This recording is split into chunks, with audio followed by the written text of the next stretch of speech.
Someone once said, if thine enemy offend thee, give his child a drum.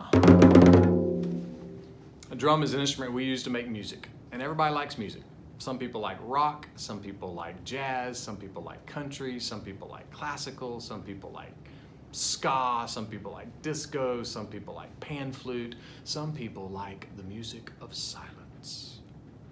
Christians, generally speaking, are singing people. Now, that doesn't mean that all Christians should be singing solos.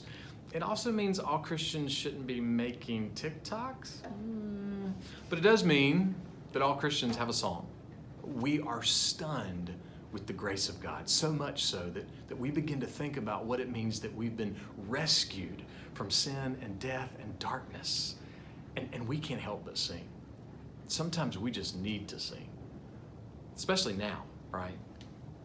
I was reading something this weekend that said the reason we sing is because we need to constantly rehearse the character and nature of God. We need to rehearse who God is. We need the reality of God to sink in to how we're thinking and how we're living.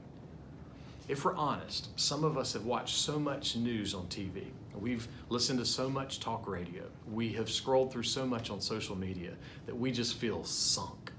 The reality of God is not sinking in because we're convinced the reality of now actually is more powerful than the reality of God, that the reality of God doesn't exist at all. So, permit yourself, or maybe force yourself, to turn down the volume of the world and to turn up the volume of some good old hymns or some fantastic modern worship songs. And let the truth of the gospel help your heart, help your mind, help your attitude, give you some hope, and maybe even that you would begin to hum the gospel as you go through life.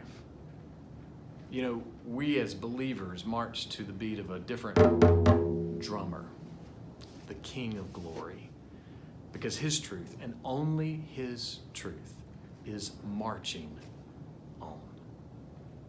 Much grace to you.